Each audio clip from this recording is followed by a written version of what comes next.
Muy buenas tardes.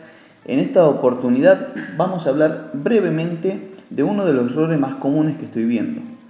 Es la confusión entre lo que es CITES y la IUCN.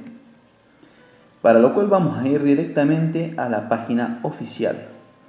Sí, cites.org, y acá está la definición.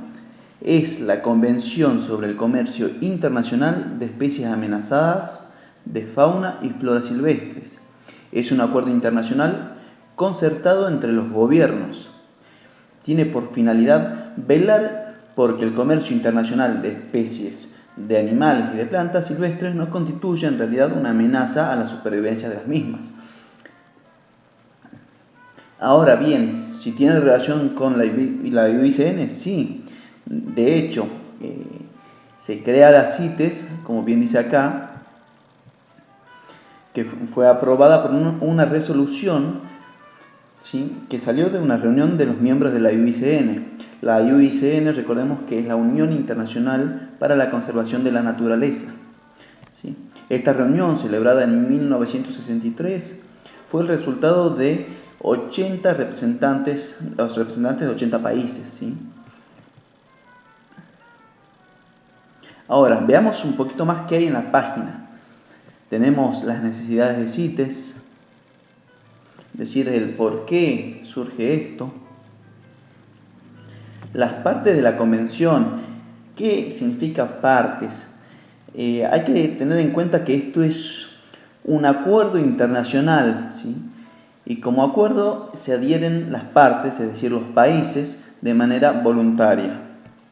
Hasta el día de la fecha tenemos 184 partes, es decir, 184 países han adherido a CITES. Luego tenemos número de transacciones registradas, ¿sí? ¿Y cómo funciona? Veamos cómo es que se estructura CITES. CITES se va a estructurar simplemente en 3 apéndices. Un apéndice 1 va a juntar todas las especies que están en peligro de extinción. Es decir, el comercio de estos especímenes se autorizaría solamente bajo circunstancias excepcionales. Por ejemplo, para fines de conservación, fines de investigación, es decir, fines científicos. En el apéndice 2 se van a enlistar todas las especies que no se encuentran necesariamente en peligro de extinción, pero cuyo comercio debe controlarse a fin de evitar una utilización incompatible con su supervivencia. Es decir, tenemos que evitar además que llegue al apéndice 1 estas especies. ¿Y cómo mostramos esta utilización incompatible? Mediante la demostración de que las especies salen o parten de un aprovechamiento sostenible, y es algo que ya estuvimos viendo en la clase. Y por último tenemos el apéndice 3, que suele ser un poquito más confuso, para algunos por lo menos, a la hora de evaluarlo. Pero a grandes rasgos no es otra cosa que aquellas especies que están protegidas en un país determinado, y este país pide asistencia a CITES para controlar su comercio. Es decir, no están ni en apéndice 1 ni en apéndice 2, no son especies que a nivel internacional tengan un riesgo alto, pero puede ser que esté protegido en al menos un país y este país pida ayuda a CITES para que se regule el comercio internacional de esa especie para ese país. Ahora bien, si quiero hacer un cambio de apéndices 1, 2 o el apéndice 3, bueno, en el apéndice 1 y 2 se reúne en la conferencia, se hace una votación y se dirá si se registra el cambio o no se registra el cambio. Y en el apéndice 3 ya es unilateral, ¿sí? Entonces es el país que propuso la inclusión de determinada especie la que va a solicitar una modificación o cambio del apéndice. En este caso, tienen para entrar un poquito más en detalle del tema, ¿sí? Y veamos algunos ejemplos, ¿sí? Acá están, si quieren ver,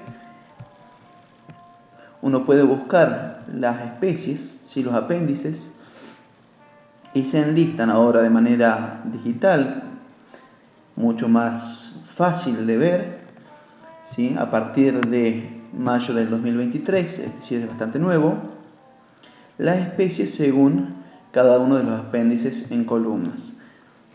La primera columna tenemos un poco lo que es la sistemática y taxonomía.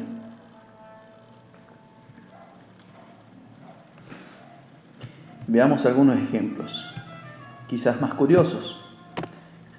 Equus africanus, dice apéndice 1, es decir, esta especie que es el burro no podría comerciarse internacionalmente, pero acá dice queda excluida la forma domesticada que se cita como Equus asinus y no está sujeta a las disposiciones de la convención. Bien. ¿Qué significa esto? Tenemos Equus africanus asinus, que es una especie muy frecuente aquí en el país, y fue considerada o podría ser considerada como plaga. Es una especie que está desde el Chaco hasta la Puna y en grandes cantidades. ¿Se considera como fauna? Sí. ¿Por qué? Según nuestro Código Civil, incluye las especies que han sido domesticadas y han retornado a su vida salvaje o silvestre. Pero bien, es esta forma Equus africanus asinus la que no está regulada por CITES. ¿Qué significa que no esté regulada por CITES? Es que a la hora de comerciar internacionalmente no se va a solicitar el certificado CITES que permita o que avale la transacción entre partes. Ahora bien, Equus africanus, ¿por qué está acá en el apéndice 1? Bueno, porque si vamos a la página oficial de la Unión Internacional para la Conservación de la Naturaleza, y más precisamente al sistema digital del libro rojo, que es el que tiene todas las especies clasificadas, y vamos a buscar Equus africanus, ¿sí? A nivel internacional, crítico, es decir, en peligro de extinción crítico. Y acá, para el Mediterráneo, también lo mismo, está en peligro de extinción crítico. Es por ello que CITES, ¿sí?, lo tiene en el apéndice 1. Pero bueno, en este caso no está considerando esta subespecie o esta forma doméstica. Veamos algún otro ejemplo.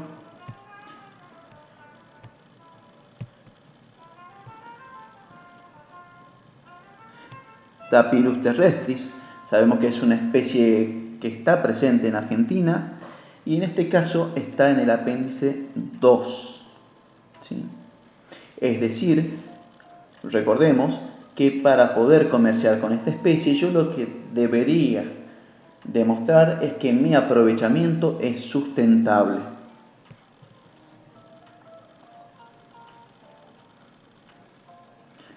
Acá hay otro tamandúa, no es el nuestro, pero bueno, es otro que está en el apéndice 3, ¿sí? Es una especie de México, solicitado por Guatemala, ¿sí? Guatemala, acá entre paréntesis, es el país o la parte o miembro parte que solicita CITES la inclusión de la especie. Veamos qué hay para Argentina. Es una forma rápida de buscar, ¿sí? Acá tenemos, por ejemplo, el Ramphastos dicolorus, que es este tucán de dos colores y que Argentina solicita que sea incluido en la CITES, en el convenio, es decir, que si sale o entra del país sea con certificado CITES. Si lo buscamos acá en la lista roja de la IUCN, vemos que en realidad esta especie a nivel internacional está catalogada como de preocupación menor. ¿Sí? Es decir, que no presentaría problemas para su conservación a nivel internacional. Pero podemos ver algunas otras cositas acá de la página de la IUCN. ¿Sí? Hay una tendencia poblacional decreciente y el área de distribución en el país, como pueden ver acá, es muy reducida. ¿Sí? Por tanto, es entendible que en otros países, como en Brasil, que tiene una amplia distribución relativa, o incluso en Paraguay, no esté dentro de las CITES ni esté catalogada bajo alguna categoría de conservación. ¿Sí? Bueno, esto sería todo. Espero que haya quedado claro lo que es CITES, lo que es el libro rojo de la IUCN, y de paso aclaramos y reafirmamos el hecho de que CITES es comercio internacional. No significa bajo ningún motivo que no les pidan los otros papeles a la hora de hacer un comercio internacional, es decir, certificado de origen, guía de tránsito, certificado de SENASA, si son cuero estampilla. Entonces hay que tener en cuenta la otra parte legal, ¿sí? Ahora en este video únicamente hice referencia a lo que es CITES y la IUCN. Eso sería todo, espero que haya quedado claro y los saludo.